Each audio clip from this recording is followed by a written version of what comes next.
And that brings me over to my very special guest this morning, Luke Currie Richardson. Good morning, my brothers. How you doing? I'm doing really well. Welcome to Really Good Radio. How you doing? Oh man, thanks for having me. This is early to be real. Like we're locked down up here. We've been locked down for I don't even remember how long we've been locked down now. But this is the earliest I've been awake in a long time. So but gave me a good opportunity to come and connect with you and some of the mob out there. So I appreciate having me on. I'll tell you what what does happen when you catch up and you get some deep things like that real early. It grabs you. You're kind of a bit more vulnerable, I think, in the bookends of the day. What's it like looking back at your own? First of all, where was that? That's pretty recent. That was the vigil here in Sydney, the day before the 26th of Jan, part of Sydney Festival, and it was my first ever spoken word. Wow. Sydney Festival reached out to me and they were like, do you do poetry? And I was like, look, I write a few things here and there for, Instagram captions and stuff like that, but I'm not really, I would never call myself a poet. They're one of them labels already. Exactly. And they're like, look, we've got this section, we'd love for you to do it. We're looking for spoken word. And I was like, let's give it a shot. It took me about 2 or 3 months to kind of dive into what the culture is of spoken word, of poetry, and getting comfortable with writing. I failed school at a young age, English lessons and stuff like that. So the trauma and stigma of writing was real and scary to navigate again. And sure enough, I did that. And watching that again, there's a sense of pride. There's moments where I'm like, oh, I messed up there, I messed up here, but I'm still proud of it and being able to do that, for the first time in front of a sold out audience on stage. Wow. Yeah, made my heart race a bit watching it, just feeling those nerves as well. So, yeah. I've seen you in the flesh twice performed twice. We caught up a couple of years back for something that Jira put on. Yep. And also there too, you jump up. I remember talking to you and you're kind of like, I don't know what I really think of beforehand. I just kind of speak from the heart. And it was one of the most powerful, just one of those moments that if you're in the room, you can't replicate it. You are super raw and vulnerable. But you talk about also this trauma that you had from a kid just then, or you were challenged to do spoken word. What kind of things was in your history that gave you second thoughts about opening up your mouth? Because you're quite a vocal person now. You feel like it looks like you got a lot of strength and a lot of ways to express. Tell us a bit about your journey as a kid. And yeah, for sure. I think first off, I need to acknowledge my mum and dad. Although I have these traumas of I guess failing Englishes and then trying to write again and trying to find my creative outlet through writing. And I grew up in a very privileged household. Both my parents in my household, both my parents worked tirelessly, very, very hard. We came from I come from a very good household. So I'm going to say that I'm quite privileged actually in that sense. But when I walk out that door as well, society sees me as a black fella. They don't see what's behind closed doors. They don't see the great household that I grew up in. My journey, I was born in Cairns, did my primary schooling in Brisbane, my high schooling in Canberra. Went up to Naysdale and danced up there in Gosford for about 2 years before I went off to QUT and started Bachelor of Fine Arts in Dance Performance up at Queensland University of TAFE back in Brisbane. I think being early in the morning, I definitely forgot your question, but I definitely think how the rawness is and the power that I'm able to put out there is due to my vulnerability. I have nothing to hide. I am who I am. I don't need to front. And I know that there's, hundreds or if not thousands of other young black kids that are like me. And there's probably thousands of black fellas and sisters that are like me as well. So my story is important to me and it's my truth. And hopefully people out there can relate to that, and if I can try and inspire them and shine light on their lives as Indigenous people in Australia or even across the world, you know, with our First Nation brothers and sisters, you know, yeah, I've got nothing to hide. You know, people are going to judge you regardless, and Yeah.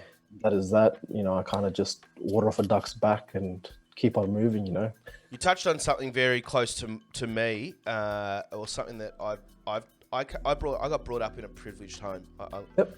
And my friends, whenever I've spoken about some injustices that are in my life or spoken up for other people that are in my community, I get targeted and go, man, what are you having a whinge about, man?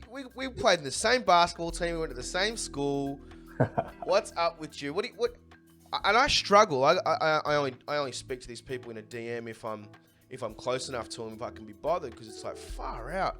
Yeah. But where do you sit with that? What's your angle?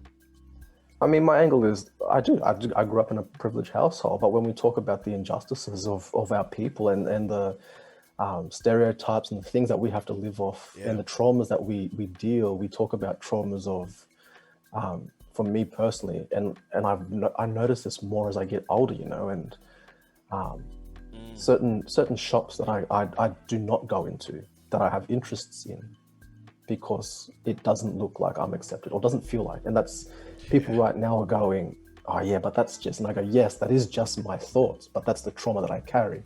Yeah. So this is away from the lifestyle that I had. This here, everything that comes with this, not comes with this or the lifestyle I live in, you know, it's away from that. That's how I navigate that, you know.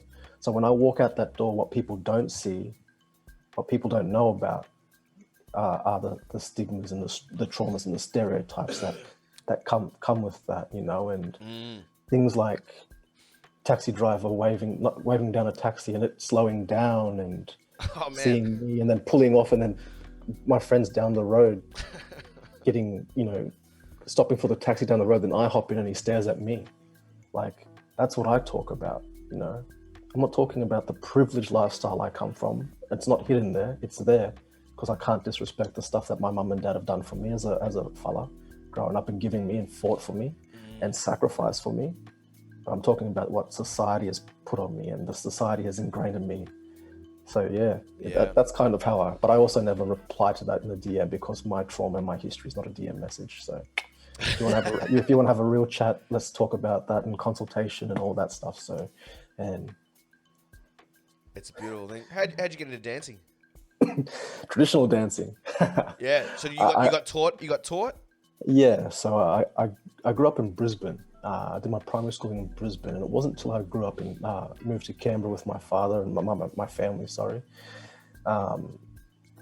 that I dived into the traditional Torres Strait Island side of things, you know. And it wasn't to become a dancer, it was because everyone was doing it at the time. All my cousins were doing it, and I was the only cousin to the side, kind of like, come on, Lukey, like, when are you going to get up, you know? So Paddy Mills, Tim Cornforth, Jackie Cornforth, all the cousins down there, the Hodges family in Canberra. Yeah. And wow. I started traditional Torres Strait Island dancing in Canberra. So you can picture grass skirt, Zauzi, calico, NAIDOC week, you know, winter, cold, doing little school tours during NAIDOC week, freezing. Worlds away from the Straits. It's hard to picture the nice tropics of the Torres Straits when you're in Canberra freezing during NAIDOC week. So your journey into Bangarra, a lot of people would know about Bangarra. They've pretty famous group that's travelled around the circuit here in Australia. Anyway, did it transfer quite well, the dance skills that you had been taught, or were you like, what? What's going on? This is ballet. What are you guys doing? So I started dancing when I was 10 years old, the Torres Strait Island stuff. And then it wasn't until I was 18 or 19 that I took up contemporary dance. And that was within Quantum Leap, now QL2, which is a youth ensemble in Canberra. I did a few classes at school, But it wasn't till my cousin Jackie Cornforth, who was also island dancing with us there in the family group, was like, hey, come check this out, you know. And I'm 18 now, so I'm living in Canberra. I had a gap year after high school. I don't want to go into the public service or the graduate program. You know, my mum did it. My mum and dad are in the public service. All my uncles and aunties are there. Like, all my friends did it. And I was like, no, there's something bigger than Canberra. Good ways, Canberra. No disrespect to Canberra. But yeah, she was like, come and check this out. I'm turning 18 this year. This is my way out. If I'm going to do it, I'm going to try and go for Bangarra. Bangarra is my goal. And yeah, I kind of jumped in, had a great season with Quantum Leap QL2. And the feedback I got from that was, great, you should pursue this. I auditioned for NASDA. I get into NASDA. And straight away off the bat, I'm kind of like, they put me to the front, you know. I'm with mob from community, so yeah. they come into the city. They got, you know, it's a whole different lifestyle to them. So I'm kind of viewed as a leader there, you know, one of the people that's going to speak up and kind of know his way around. I've got the 6 months of Quantum Leap QL2 dance behind me, so I'm a little bit ahead of the crew a little bit. I start getting all the main roles, and I'm like, this is not feeling right. I still need guidance. I can't be this leader, you know. Sure enough, I auditioned for this university, and I'm up in Quantum Leap, not Quantum Leap, QUT, and I'm struggling.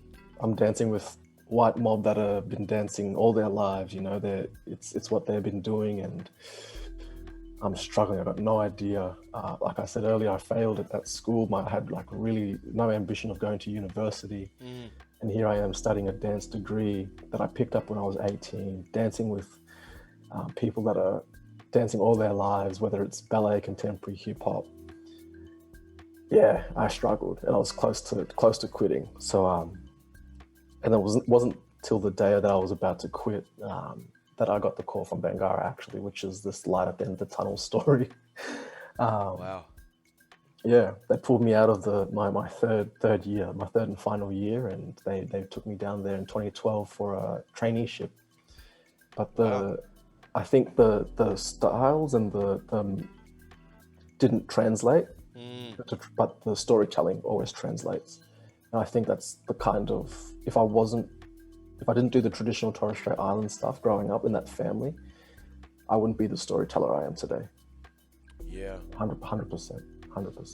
So for the uneducated, or maybe the certainly not ignorant, but people that don't know the difference between Aboriginal and Torres Strait Islander, yeah, it's said in a sentence usually, Aboriginal and or Torres Strait Islander.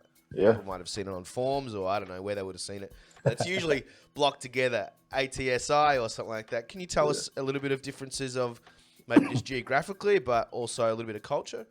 Oh, let's go geographically. Probably the easiest is that the Straits are at the tip of Queensland. It's between Papua New Guinea and the very tip of mainland Queensland, I'm going to say. An archipelago of islands up there. If anyone knows, I'm going to go with Uncle Eddie Marbo. He debunked White Australia's Terra Nullius, how y'all invaded this land. Back then, he debunked that. And then also probably Paddy Mills is the next famous that I could probably think of, but we got a whole heap of people up there. All the footballers that we just got another brother down there in Canberra, Savage, that made an amazing debut for the Canberra Raiders. But yeah, the people, every time I say Torres Strait, I'm from the Torres Straits, or my bloodline's from Murray Island, they're like, oh, Tiwi Island. I'm like, no, that's still Aboriginal on the, Northern Territory. That's like, close. Not close enough. Yeah, well done.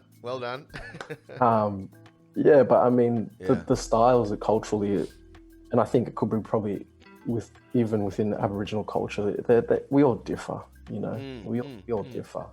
I'm both. I'm Kuku Yalanji and Djabugay, Aboriginal side on my father's side. I'm Mununjali, Butchulla on my mother's side, Aboriginal. But my dad's mother is Meriam from Sunset Clan in the Torres Straits. So, yeah, I love it. I'm a hybrid. Alan Latu, a beautiful fella. He's from a rugby background, but we had him on a couple of weeks ago. He just written in the comments, "What an awesome man of strength. The prejudice is real."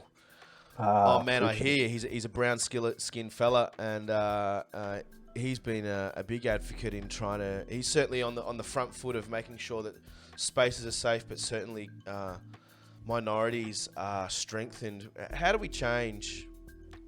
Where do we start in that big picture of hopefully essentially eradicating any kind of displacement when you're going shopping? I mean, it's such a simple thing that a lot of people don't notice because they're not brown. But I don't know, and I think the biggest thing, if anything, is to try and live our truth and be open to other people's truths.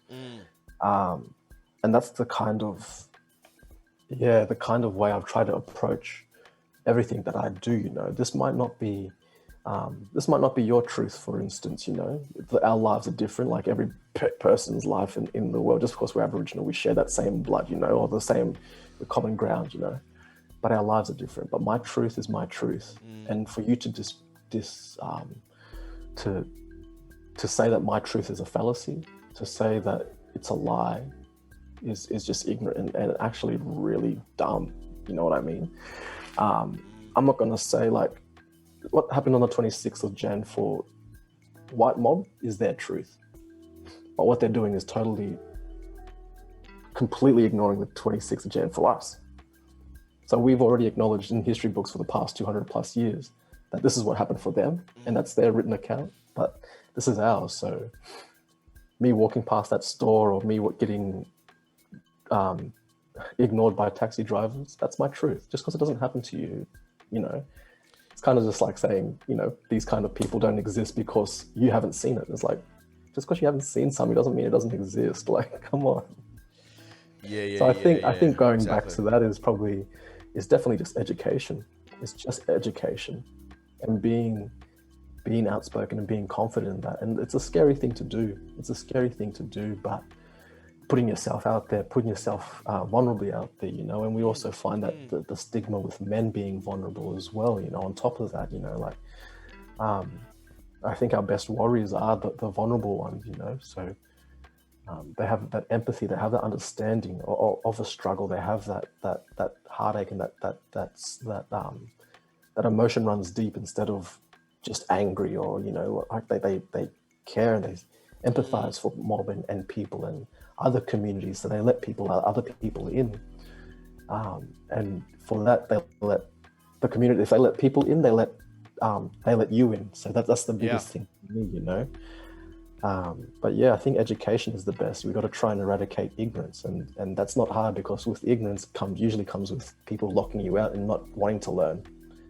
They're already set in. So I don't know. You just got to push on, push forward. Hey, like, where do you go? What do you notice when it's time to kind of have a rest? Aside from staying inside and not going outside, sometimes it's all you can do is you know, not see what you see every day. But how do you? I mean, how do I rest? How do you rest? And that's a tough one. This is a forced rest, obviously. Thanks, Gladys. No, it's my forced rest it's hard because I'm an independent artist. I feel like I've got to hustle every day. You know, these lockdowns for me are hard because my income gets cut straight off the bat. I don't have a working from home option where I'm continuously paid going on and on. So I have to fall back onto my savings and just pray to something's going to jump in, or an opportunity. That kind of happens like that. So my rest, to be honest, is kind of the gym. The gym is my creative space. It's where I write. It's where I get inspired. It's where I invest in myself, and I'm not working for other people or contracts. It's the moment where I'm like an hour a day, 2 hours a day. I'm there. I'm going to push this way, and that's all I need to do. And it's just me working on myself, both mentally and physically. It's where I shut everybody out. I'll chuck on the headphones. I'll listen to speeches and poetry or music or radio stations, whatever it may be, and I'll shut the world. That's my kind of my therapy to an extent. So yeah. What do you? You've done some brilliant work for other people. Not, it's very different from working for yourself or for an organisation. I saw you on the Go to War clip with Briggs. Dancing up a mad storm on that basketball court. Oh, we're both ballers. I saw that basketball court. Went, man, I wouldn't mind hanging out outside of scenes and having a game of 5-on-5. It looked great. But then you also co-directed or directed Barkaa's new track with Dobby, or Dobby's track with Barkaa. Dobby's track with Barkaa. Co-directed that. Yeah, beautiful. Tell us a little bit about that experience. Oh man, it's. My love and my passion is connecting with mob, either being a part of that project to help bring it to life, or doing what I can outside, whether it's just a share on the gram or whatever it may be to help people realize this, and collaborate with other Black creatives. And to be asked to be a part of projects like that, like First Nation Fashion Design's first walk in Australian Fashion Week, they're just all like, for people to think, what would be good? Having Ballet here. Like it's nice to be embraced by mob and feeling that I can. I took that photo as well. If you are watching right now, folks, and you got a minute to have a look at the screen, this is the clip that Luke directed and created. It's absolutely incredible. I can't play it because it's got a few swear bombs in it, but not this one. This is the lyric one. Oh, cool. Have you got is there another one?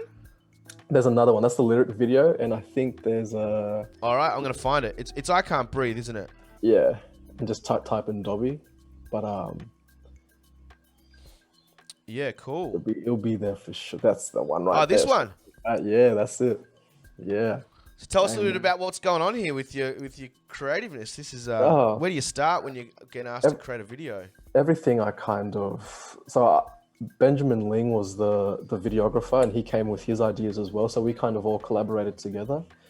For me, it's about what we're trying to say without saying it. So up here, we've got the bird cages in Angel Place and in Mutton Place, around Mutton Place area there in Sydney, here in Sydney. That represents the high incarceration rates. And so these subliminal little imageries here that kind of people won't pick up. They kind of just like, oh, that's a cool scene. Sure. Or me always has a backstory to it, This one, the white space, was more Benjamin's idea, but when I go back to it, I kind of feel like we're living in white Australia, in the system of white Australia here. And then we go a bit further on, and we've got a photo of or a section of where Ryan's rapping in front of Captain Cook as well, and kind of where it all began, to an extent.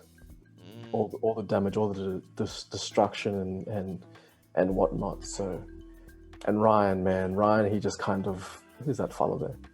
Brings the energy every time. I'm lucky enough to tour with this guy and be his tour photographer, and it doesn't matter if he's performing to 3 people, to 20 people, to a community, or to sold out big sound festival. His energy is the same. The passion he has for storytelling is unreal, and one of my most favorite storytellers of our generation for sure. Yeah. You mentioned Paddy Mills a little bit earlier. You've had a good opportunity to be able to go on a couple of his tours and stuff when he's down here. Not just tours, but his work out in community. Just recently, I mean, from a basketball point of view, the foundation that he's just started, bringing a lot of tournaments back together.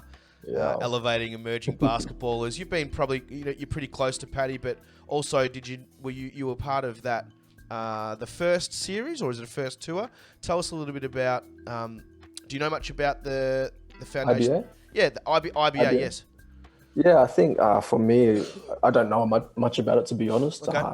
Probably gonna get slaughtered here by him, but it's for giving mob the opportunity to play basketball, basically. Yeah. Those that don't get the same opportunities as we might have in the city, Like, so those first couple of rounds, it was Adelaide, it was Dubbo, it was Darwin, Alice Springs, Cairns. So where else was there? I think that's all of them. I could be wrong. Yeah, cool. Southeast Queensland there as well. Was just trying to create those pathways to be coached, to get the opportunity to play mob every day, to get rid of the discrimination side of things, what we might have, I don't know if you did, but we put up with when we were growing up in Canberra, being black, and to create a safe space for mob to play basketball and to worry only about basketball, not to worry about these outside factors of being the black basketballer, once you take that away and you get to play with mob and play people like you, and I feel like you play better. You don't have to worry about yeah. and then on top of that, to get an opportunity to play at a NBA camp, junior camp, is mind blowing. Like, could you imagine if we had that opportunity? I know for sure we would not be. There'd be more black fellas up in the NBA right now, for sure. Just to be exposed to that level of expertise and knowledge for a mob from wherever they might be, from the Torres Strait. I went up to the Torres Straits. I went to Thursday Island to watch that one round of that up there, and that was a vibe up there. They were partying. They had like a DJ. They had feeds. Like, it was a vibe, and like a whole community came out to support the kids. It was such a great feeling, and getting my heart all excited here. But it was such a vibe. Hey, like, you talk about something. Yeah, I love bringing this up and seeing your face talking about this, because what's missing when we go to places that aren't aware of our cultural input is that we feel we're usually the lower percent of everything that's been involved, whether or not it's the logos around, or the colors, or the food, or I don't know, or the language, or the way they talk to our parents, all this kind of stuff. It's really powerful to know that that you're really enforcing and encouraging this stuff on this particular interview, because I think a lot of, just in club sports, we don't understand that not having any role models is a problem, and we don't look up or look toward the non-Indigenous coach that's played 15 years in the NBL and go, man, that's mad, we get our free drink bottle of this guy. Like, it don't matter. So it's like for people that get a little bit back up going, why do you need your own tournament? That's segregation. You're like, come on, like, we got to, this is what I think about when I hear you talk about that party, and those kids are not just having fun, but going far out. Like, everyone was on my page at that tournament.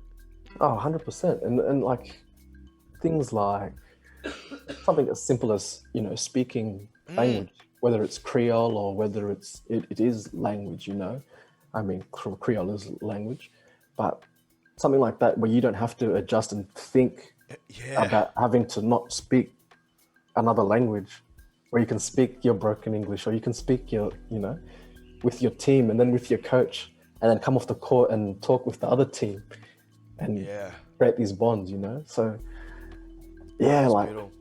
I mean, I grew up in Canberra, played basketball down there, and a lot of those teams were rich white school, So a very elitist competition. So, but they couldn't beat the Shadows down there. Brother boy, what do you? Thanks for joining us again this morning. This is so cool, and I appreciate you opening up so early in the morning and sharpening up a bit earlier than most times of the day. What's on for the rest of the week, and how are you going? I know you mentioned that you got your lockdown game over there. Are you creating? Have you got some things going on? Are you kind of planning Muggerra appointments, or where are you at? Nah, at the moment I'm locked down. I'm trying to figure out how to keep creating, I guess. What's the next thing? Really, poetry. I'm on a poetry thing that's about to pop off, I think. It's I don't know if I'm allowed to say anything about it, but there's a poetry something going on. So it's technically my second poetry experience, whatever that may be, writing or and the goal is that I'm going to be out of here on Saturday, going up to Howard Springs to quarantine up there, Fingers crossed. I haven't got confirmation on that, but the goal is to be able to go ahead with a show that I'm in up in Darwin Festival, and then if Victoria has their stuff under control, then hopefully I'm down in Naarm. So Beautiful, man. it's crossed. Beautiful, beautiful. You got a song request? I'm putting you on the spot, but I saw you jamming out to Mitch Tambo before, and I want to keep that vibe going. Man, I'm a huge fan of Dobby. If you have Dobby, like, he's my boy.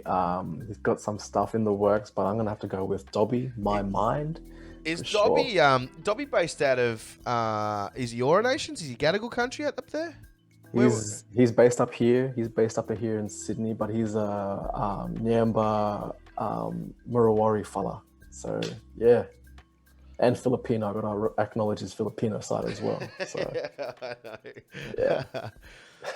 Hey, Luke, I appreciate you kicking off the week with a beautiful chat, man. I'm honoured to have you on here, and we can find you if people want to find your stuff. If you got public pages that people can get a hold of you and keep up. Yeah, my main go-to is Luke at Luke on Instagram. Instagram, man. I'm trying to figure out TikTok, but man, that's a young person's game. TikTok's a young person's game for sure. Too fast. It's too fast. The Luke is TikTok, so you got no content. I've got some content there, but I'm just like, what? Nice. Appreciate you. Thanks for the space, man. Yeah, Thanks man. for giving me your platform. Anytime. We look forward to catching up with you another time. I appreciate it. Catch you on the court next time. I'm scared now. I've lost my fitness since my last call out of 2 years ago. I think you're gonna. And I've seen your jump shot. It goes in way too many times. You got this Sometimes. Pull up, 2 dribble to the left, bang, balanced. I gotta be on. I've definitely got to be on. I'm gonna keep you off the baseline. We'll speak to you soon. I'm gonna play some Dobby for you. Peace out. See you, brother. Appreciate it.